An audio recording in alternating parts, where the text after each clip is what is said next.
Hi, hello. අද අපේ family trip එක. අපි අද ෆැමිලි ට්‍රිප් එකට යන්න ප්ලෑන් කරලා තියෙන දවස් 3ක ට්‍රිප් එකක්. ඉතින් අපි බලමු මේ ට්‍රිප් එකට කවුද එකතු වෙන්නේ සහ අපි කොයි වගේ තැන්ද යන්නේ කියලා. ඒක පස්සේ ඉස්සරහට කියනවා. දැන් අපි ට්‍රිප් එක පටන් ගන්නයි යන්නේ. මෙතන ඉඳන් මම වොයිස් කරන්නම් මොකද මගේ වොයිස් එක හරියට ඇහිලා නැහැ.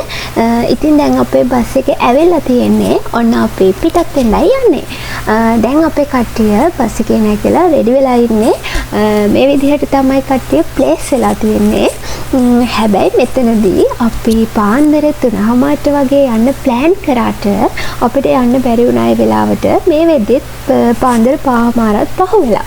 ඉතින් තාමත් කට්ටිය හිමින් තමයි ලෑස්ති වෙන්නේ. ඉතින් කොහොමත් ඕමනේ ඔය වගේ ෆැමිලි එකක් එකතු වෙනවා කියන්නේ හරිම ගොඩක් අමාරුයි කට්ටිය එකතු කරගන්න වෙලාවට. ඉතින් මේ දවල් දැන් අපි පාන්දර පටන් ගත්තට දැන් අපි කළුතර කිට්ටුවේදී තමයි මේ විදිහට පොඩක් ඇහැරිලා ඉන්නේ. රාත් නිදි නැහැ ඉතින් කට්ටිය. ඒක නිසා ඔය විදිහට තමයි කට්ටිය ගියේ. මේ ඉතින් අපේ බස් එක ඇතුලේ මෙහෙම තමයි කට්ටිය එන්ජොයි කරන ගමන යන්නේ. මෙන්න ඉතින් අපේ බස් එකේ නිදි කුඹරය. මෙයා තමයි ඉතින් දවසම නිදා ගන්න එකම කෙනා. ඇවිල්ලා ඉන්නේ කළුතරට. අපි හයිවේ එකේ ආවා. මට ඉතින් මෙයාලා වොයිස් කරන්න දෙන්නේ නැහැ. ඔය බලන්න ඉතින්. සෝරි. කළුතර බෝධියට යන්න තමයි දැන් ලෑස්ති වෙලා ඉන්නේ. අපි කුලියපිටියෙන් කටුනායකට ඇවිල්ලා කටුනායක ඉඳලා හයිවේ එකේ ඇවිල්ලා කළුතරින් එක්සිට් වුණා. දැන් අපි ඉන්නේ කළුතර බෝධිය වදින්න. ඉතින් අපි බලමු අපේ කට්ටියත් එක්ක කළුතර ගිහිල්ලා ඊට පස්සේ අපි කොහෙද යන්නේ කියලා. අපි කාර් පාකින් එකේ දැන් මම කෑවා. අපි උදේට කැම හදාගෙන ආවේ නෑ මොකද ඒවා පිල් වෙන නිසා. දැන් අපි පාන් සීසම් වල තමයි අපේ උදේ කෑම. අපි පාන් මෙහින් අරගෙන සීසම් වලත් එක්ක කාලා දැන් තමයි කළුතර බෝධි වන්දනාවට යන්න හදන්නේ. කොහේ ගියත් ඉතින් මුලින්ම මට කරන්න ඕනේ එකම දේ තමයි ෆොටෝ ගන්න එක. ඉතින් ඒකනේ ගෑන් ළමයිගේ වටිනම දේ. ඉතින් මම මෙතන ඉඳන් හැම වෙලේම ෆොටෝ. මේ ඉන්නේ මගේ යාළුවෙක්. හරිම හොඳ යාළුවා. ෆොටෝ ගන්න නම් චුට්ටක්වත් කැමති නැහැ. බොහොම අමාරුවෙන් කැමති කරගත්තේ.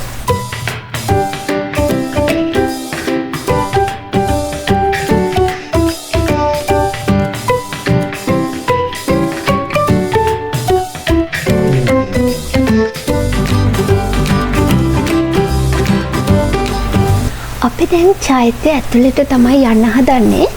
ඉස්සර මේක හදන ගමන් තිබ්බේ ගොඩක් ඇතුළට යන්න දුන්නේ නැහැ. මේ යන ගමන් මාර්ගය. දැන් කෙලින්ම අපිට ඇතුළට ගිහිල්ලා චෛත්‍ය වන්දනා කරන්න පුළුවන් ඇතුළේ ඉඳගෙන.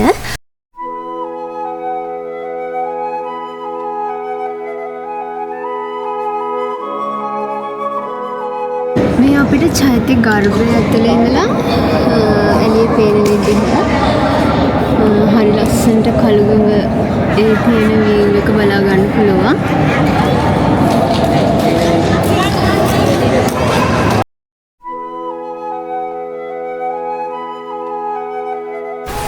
දැන් ඉන්නේ කළුතර බෝධිය ළඟ. දැන් අපි බෝධිය ළඟ ගාත කියලා ඒ වන්දනා කටයුතු ටික කරන්න තමයි මේ ලෑස්ති වෙන්නේ.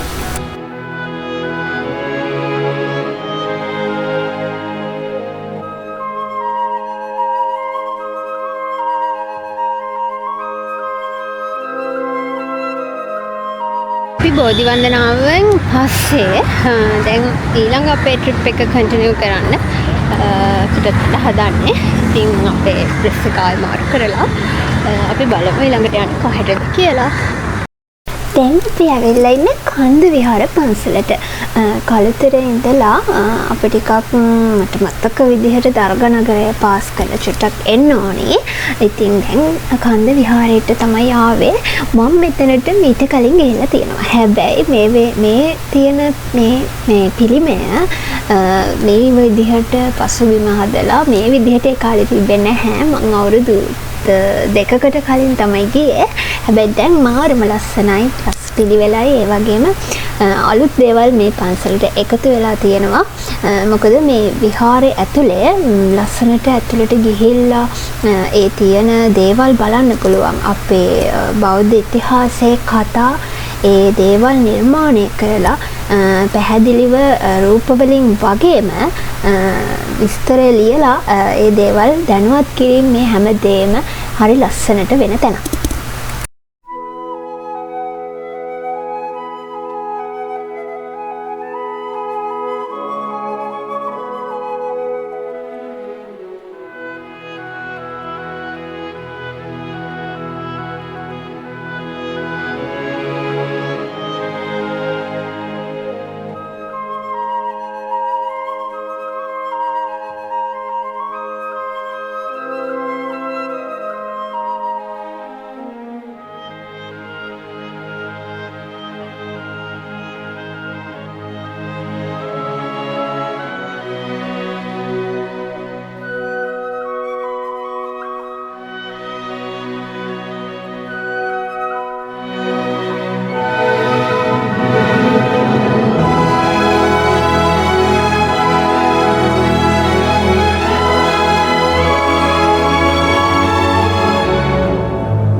එතනින් පස්සේ මේ විදිහට එළියට එනකොට රජවරුන්ගේ පිළිම නෙලලා තියෙනවා. මේ විදිහට අපේ ඒ කාලේ හිටිය හැම රජවරුවෙක්ගේම පිළිම මේ විදිහට බලා ගන්න පුළුවන්. ඇත්තටම අධ්‍යාපනය ලබන පාසල් ශිෂ්‍යයන්ට මේක ගොඩක් වැදගත්.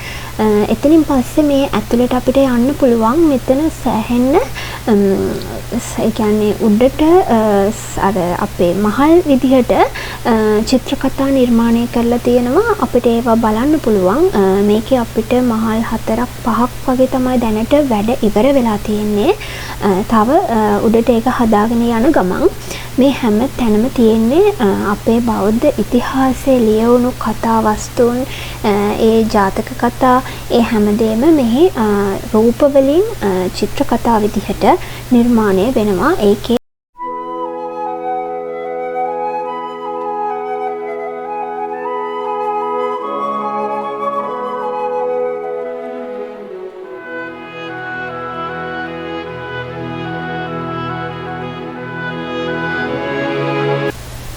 අපි දැන් ඇවිල්ලා ඉන්නේ අවසානයේ වැඩ ඉවර කරලා තියෙන තැනට. ඉතින් මෙතනින් උඩහට තව වැඩ තියෙනවා. මම අර ඔයාලට කිව්ව දේ දැන් ඔයාලට පේනවා. මේ තියෙන්නේ තව ඉස්සරහට උඩට හැදෙන්න තියෙන දේවල්. ඉතින් අර අපි එළියෙන් බලපු පිළිම වහන්සේගේ ඇතුළ තමයි මේ විදිහට ලස්සනට චිත්‍රකතාවක් විදිහට නිර්මාණය කරලා තියෙන්නේ. ඇත්තටම මාරයි. මේක වෙන තැන්වල මේ විදිහට නිර්මාණය වෙලා මම දැකලා නැහැ. ඉතින් ඒක නිසා ඉස්සරහට මේක නිර්මාණය වුණාම තවත් ලස්සන නිර්මාණයක් වෙයි කියලා මම හිතනවා.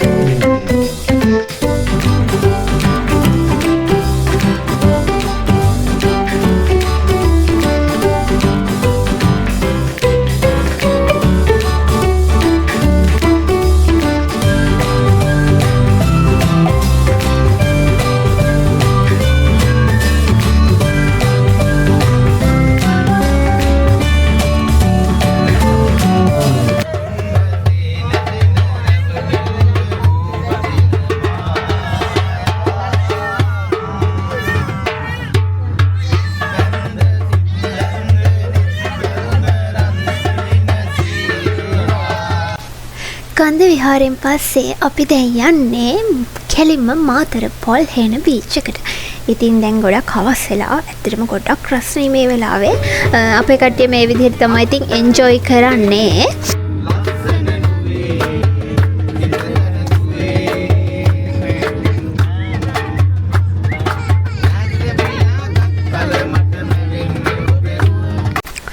ඉතින් අපි දවල් මාතර පොල්හේන බීච් එකේ තමයි නැවේ. ඉතින් එතන අපි එන්ජොයි කරලා මට එතන වීඩියෝ ගන්න බැරි වුණා. ඉතින් ඊට පස්සේ අපි දැන් 7:00 විතර තමයි මාතරින් පිටත් උනේ.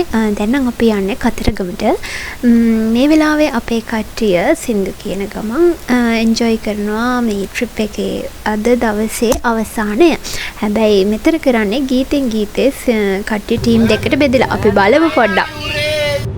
Lata madulle karunu adare tulile talave sinihan sengumin chamatkar ve apagana apaliku wati mire rayන්න අය කියන්න බා ඒ කිව්වා අලි කිව්වා